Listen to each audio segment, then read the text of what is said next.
Hello everybody in YouTube, this is Justin, the Snap-on Junkie again. Alright, today we are going to review wire strippers, crimpers, and the proper way to put connectors together, like a crimping style.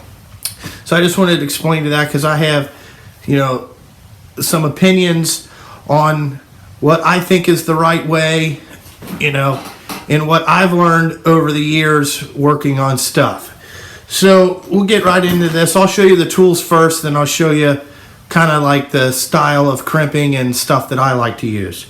So this is the first thing that we got here. This is a insulated wire crimper. So what this is, it's a ratcheting style. You just ratchet it down and it has your different things. And they make different dies for these. So if you use pin connectors or non-insulated fittings, this is for insulated. And I like insulated wire connectors way better than non-insulated. So we have that. I got this from McMaster-Carr and it cost me $46. I don't know the part number. I don't even know who makes the goddamn thing. It's just, a tool that I bought from McMaster-Carr. I like them for a little bit of specialty stuff. So that's that. Okay, moving on is my wire strippers. Now this is the automatic type. I like these the best. I think that they strip the wires really good. It pulls on the insulation. It just makes a nice, clean, easy access. Okay, then this is a Blue Point part number, and it is PWC-27. But you don't need to put the dash in there when you look it up or anything like that.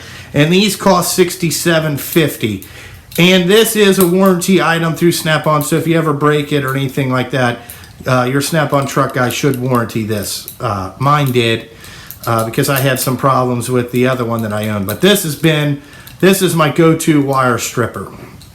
So those. Okay, I also have these. These are more like, they're not strippers, but they're just crimpers, and they're a little bit longer, so they're probably 9 to 10 inches. I don't know, I didn't measure it. The part number on this is 29CF, okay, and these cost $67.50 from Snap-on. These are really good.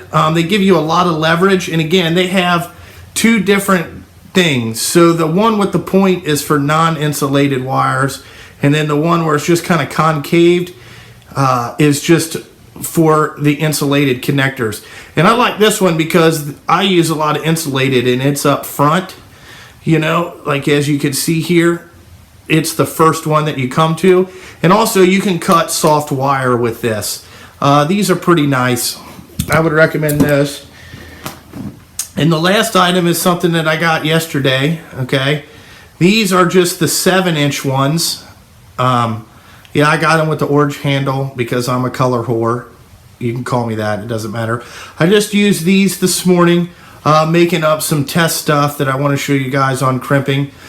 These work really good. They got a little, they're serrated here at the end. And then these ones are different. So the non-insulated connector crimper is first and the insulated one is second. Okay, they have they goes from wire size 20 to 12. I used these as a stripper earlier. They work pretty good, and they also have a place here in the center where you can cut it. Okay, and the part number on this is PWC S7CF, and they cost $48. And you might think, ooh, that's pretty expensive, but a good pair of wire strippers and crimpers is a good thing to have, And what I want to say by these is the reason I bought these is these are kind of smaller, so they'll get into smaller places to strip wire, like if you're behind a fuse box or something like that, like most times they got it all the shit shoved in there behind the dash, where you can't get these things in, because they're kind of big and bulky. So I got these to get those, because you don't want to take, I mean, just to crimp one freaking goddamn wire, you don't want to have to take the whole dash apart. I mean, I think that's pretty stupid. So these are the wire crimpers, or strippers and crimpers that I got. And then I also want to talk to you guys about, you know, getting good crimps, because electrical stuff is kind of crucial. You want to protect it. You want to have a good crimp. You don't want to damage the wire inside by crimping it, like crimping it too much and then cutting the goddamn wire in there. It just makes bad, poor connections. So, and I don't believe in soldering any type of connector. Soldering, what it does is, I could show you here on this little test thing that I made. Soldering wire, what it does is, it's hard to get it to keep the water out, if you will. And also what it does is you're annealing the copper, so it's making it softer. Yeah, you're putting the solder in there that's hot, you know what I'm saying, because you have to get this to 700 degrees to shit.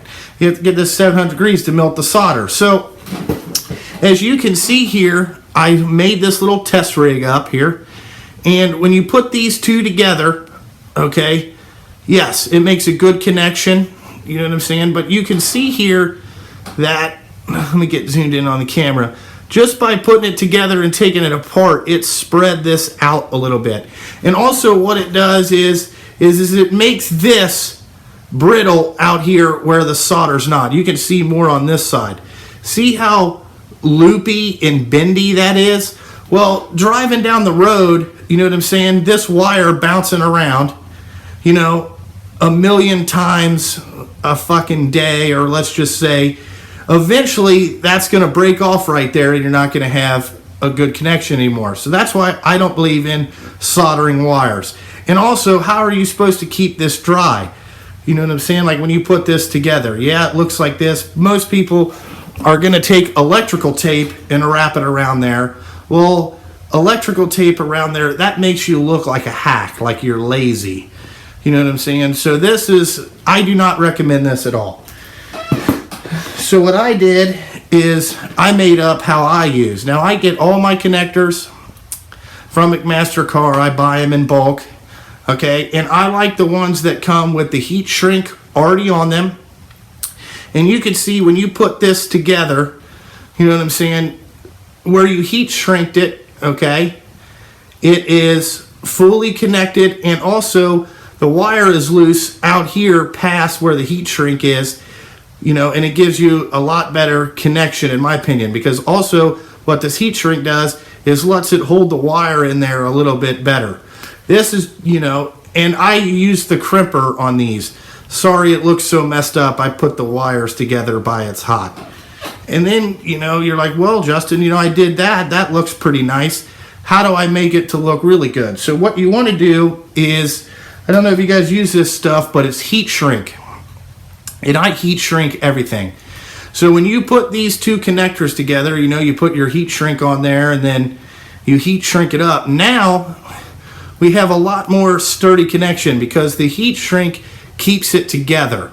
And also it makes it look good, and it keeps water out.